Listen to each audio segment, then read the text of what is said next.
Donald Jack Ruhl was a United States Marine and a posthumous recipient of the United States military's highest decoration, the Medal of Honor. Ruhl was born in Columbus, Montana, on July 2, 1923. Educated in the grammar schools of Columbus, he graduated from high school in Joliet, Montana, in 1942. From 1937 to about May 1942, the blue-eyed, brown-haired youth worked as a general farm hand on a 400-acre 1.6 square kilometers farm in Joliet.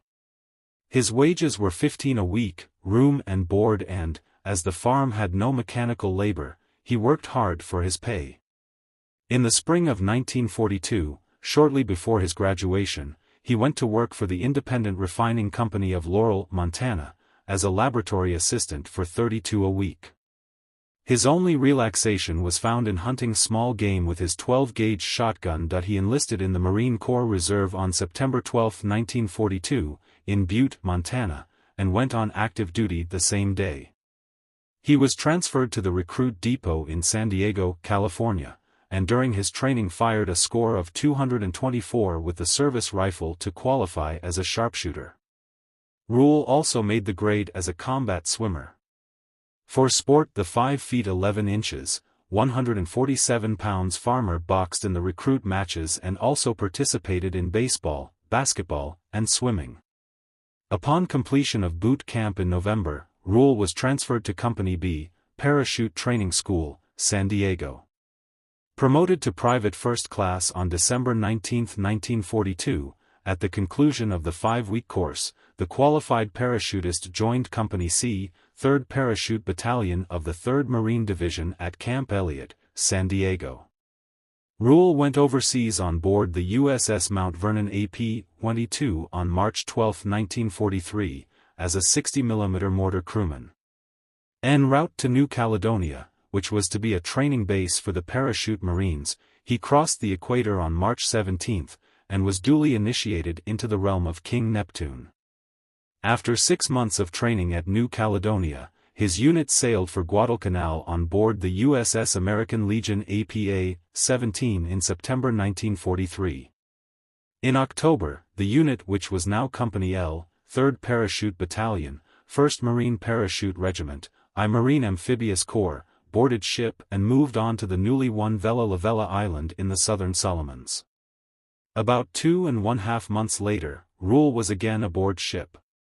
This time it was an LCI landing craft infantry, and the destination was Bougainville Island. The 3rd Parachute Battalion saw its first combat there at Bougainville and then in January returned to Guadalcanal, from whence it sailed for the United States aboard the USAT David C. Shanks. Arriving in San Diego on February 14, 1944, Ruhl was transferred to Company E, 2nd Battalion, 28th Marines of the fledgling 5th Marine Division when the parachute units were disbanded on February 21, 1944. Ruhl left the United States once more on September 19, 1944, aboard the USAT Sea Corporal. It arrived at Hilo, Hawaii, 5 days later. He started on his last series of ship rides when he left Hilo on the USS Missoula APA-211 in January 1945. After stops at Honolulu, Maui, and Eniwetok, he arrived at Saipan in February. There he changed over to the USS LST-481.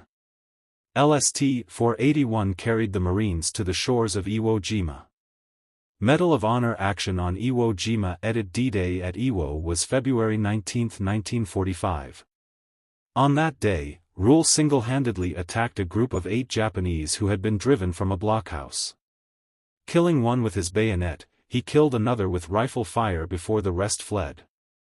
Early the next morning, he left the safety of his tank trap and moved out under a tremendous volume of mortar and machine gun fire to rescue a wounded Marine lying in an exposed position about 40 yards forward of the front lines.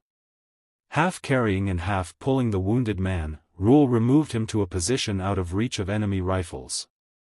Calling for an assistant and a stretcher, he again braved the heavy fire to carry the casualty 300 yards 270 m back to an aid station on the beach. Returning to his outfit, he volunteered to investigate an apparently abandoned Japanese gun emplacement 75 yards forward of the right flank.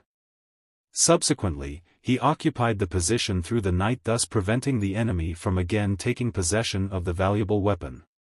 The next morning, D+2, Company E, 2nd Battalion, 28th Marines pushed forward in the assault against the vast network of fortifications surrounding the base of Mount Suribachi.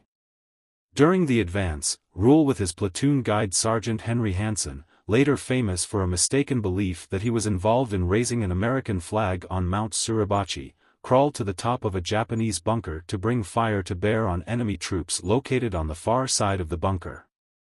Suddenly a hostile grenade landed between the two Marines. Calling a warning to Hansen.